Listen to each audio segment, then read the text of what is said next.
Okay, Dr. Adekanmi, I had to interrupt you because of the break. Please continue that train of thought occasioned by Yakub's commentary that what have governments done, and he meant in this case Ondo, for the extra revenue that's been coming their way. Yeah, like I said, you see, everybody in Nigeria blame the government at the center. Blame presidency was for what is going on. But you see, Nigerian revenue go to the states, not even the federal government. Which some of the percentage of Nigerian revenue go to the states. How many state governments are accountable to their people? How many of them? The state government they embark on things that they want. Is Aiyedatiwa different? Absolutely. We are controlling him. And I mean that. We are controlling him by letting him know that, see, recently he set up a community engagement with the people and appointed people for the community issue. And he asked them, I want to know what the community needs. And that's exactly what he has been doing. See, we must get to a point where we must realize the fact that the community, the grassroots people, owns the government. But right now in Nigeria, a governor, I know of a governor, I don't want to mention name, I will not mention name, who collected money is this allocation, the next thing he called Bureau de Change. And use that money, 60% of that money, to change to dollars. So until when we have an efficient governance in the states and local government, we'll still be blaming the presidency. Okay, let me bring in Ibrahim in Kaduna. I beg your pardon, sir. Ibrahim in Kaduna, good morning. Good morning, sir, and good morning to your guests. The spokesman for the leading party in that state. I could not remember his name again. This is Ibrahim from Kaduna. In fact, yes, what did we expect from him? That is the party. The kind of them, to me, my own problem most is not the party or the electorate, but the politicians themselves. Why does it mean that our own democracy in this country is different than others? If I got it right. Now look at all these elections that were conducted in various states concerning local government elections. That leading party in that state will be the one that continue to win all the seats. Is that a true democracy or system that we are practicing? In fact, to me, that was why I don't believe in this present dispensation of our way of doing our practicing democracy, because why? We are not getting it right. If it is other clients, at least some of other parties will come up. That is the area I really want you to shift in the question to that spokesperson there. Well, I heard that you are, well, it might be the man to beat, to be there, but when it comes to every election, as we all know, is local. So we should go back to the local level and do it the right way.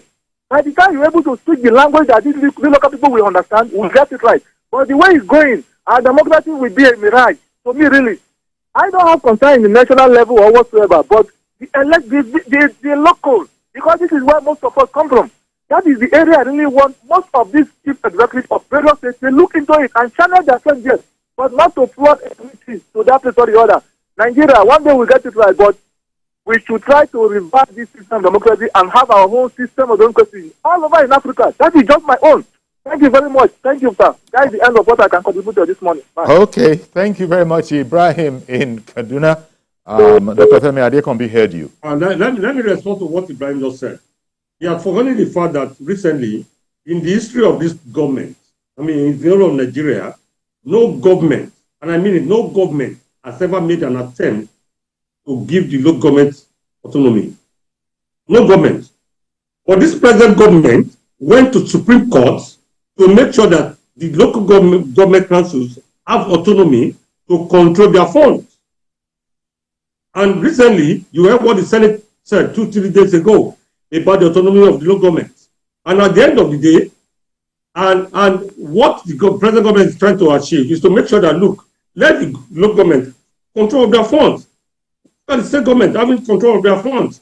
And for him to have done that, it means a lot. That means that the man is really trying, he's really trying to prove his own point of taking the governance to the grassroots. Local government, like he said, politics is local, development is local. In UK, where we are here, councils are the ones developing their areas. Councils, they are the ones developing their areas. Councils, they build markets, they build their roads, they do everything. And that's exactly what President Tinubu believed in. And that's why he insisted, and he still insists that, look, you know what? Let there be local government autonomy. And that's what he's working on. So we must commend him on that. It has never happened in the history of Nigeria that the government will come in, mention the government from since 1999. How many governments have said, okay, you know what? I want the autonomy of local government. None, except Tinubu's government. Okay. Let me take this call from. Commend him on that. Let me take this call from Ade in London. Good morning, Ade. Ade in the UK, good morning to you. You're live now. Yes, can you hear me? Your voice is very faint. Okay, we can hear you. I'm virtually shouting, but that's not your fault. Please go ahead. We can hear you. Is this. Good morning to you and good morning to your guest. Good morning. Your guest is a very decent man, and I'm surprised that he's saying all these things, good things about the governor. Number one, every job that the late governor started, most especially in Owo, Aiyedatiwa stop it. That's where I am from. He stopped all the work. He's not doing anything. That's number one. Number two, the Kogi is paying 72,000. Aiyedatiwa didn't pay minimum wage. Teacher is seeing only 35,000. He's not saying anything about it. Number three, the billions is getting every month from Abuja. Where is the money? What's he doing with the money? Mother and child. There's nothing happening there anymore. And the most important part of all, where is governor's wife? She's here in England. So she refused to go back home. How can they have a governor, no first lady? That means he can't manage you. How can he manage you? I'm APC, but I don't pray that Aiyedatiwa should win. I want any other SDP, PDP, whoever to win. That's my own contribution. Thank you very much, Mr. Ade in the UK. It's been quite a while we haven't heard from you. Let me respond to that. Okay. Let me respond to that. Sure. Fortunately, I'm from Owo. He's from Owo. I am from Owo too. We're both from Owo. I understand his own argument from the point of the fact that things that are going on in Owo.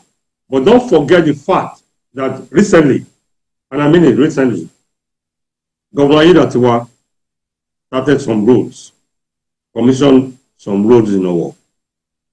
Maybe it was he didn't know about it. Governor Aiyedatiwa, in which the deputy governor was there to commission the road and did a lot of things in Owo. So in that aspect, I want to believe the fact that the man is in London and doesn't know what is going on in Owo. Yeah, he's not perfect. I understand the fact that there's some complaints in Owo, which I understand. That even in my own street, which Akeredolu started, they've not completed it. I won't say because of that and start calculating against that. No, I won't say that. But most of the roads that were awarded in Owo, let me not say this emphatically clear. Most of the roads that were awarded in Owo, due process were not followed. As a matter of fact, the contractors did not get letters of award. They were just asked, go and start the work. When you get to a certain level, we'll do the needful. Forgetting the fact that they don't own tomorrow. And that's exactly what we are suffering in Ondo State. So I understand that. That's number one. Number two, about the fact that mother and child today, if mother and child is not moving, if mother and child, which is the legacy of Dr. Olusegun Mimiko, I don't think Dr. Olusegun Mimiko's team will have joined APC. Today, 90% of Dr. Olusegun Mimiko have joined APC.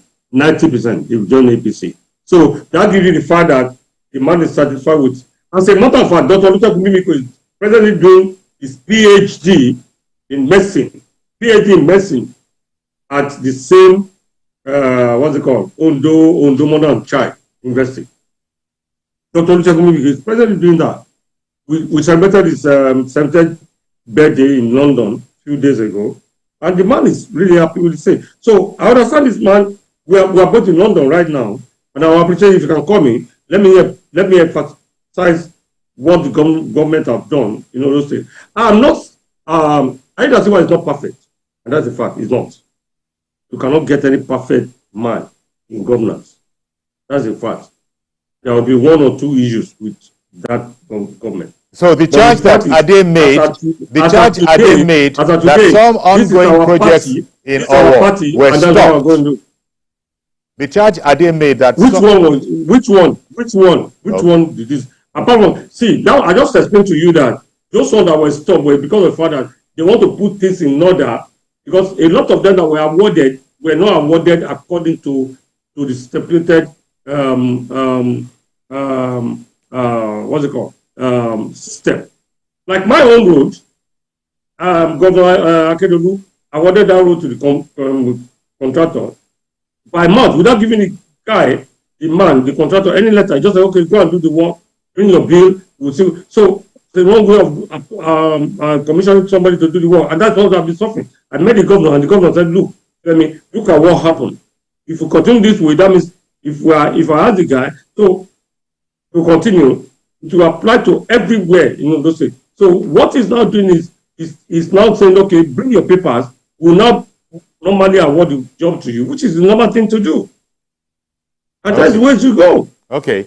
How about, well, that other question, that, look, I think that was Mr. Yakub's question, who called him from Dokwe Amupe.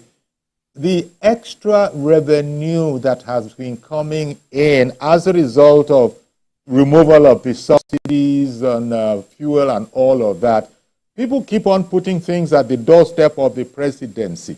But the governors, and we have often heard the criticism yourself that the governors, people should be, turning their attention and questions to the governors themselves.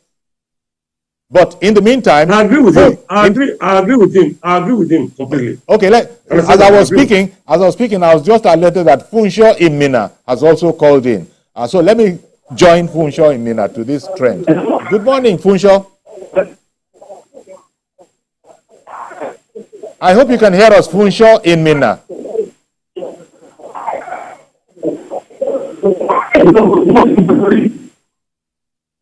His network is bad. Femi, his network is bad. So please continue. You were saying that you agree with those who are saying, face the governors. You people, you Nigerian citizens, electorate, face your governors. Ask them what have they done. I agree with him absolutely. The problem with Nigeria is most Nigerians, if not all, believe that governance end and stop with the presidency. They've forgotten the fact that the states are actually where we should be looking at. The study of a governor who collected an allocation in a month, and 60 to 65% of the allocation went to Bureau de Change.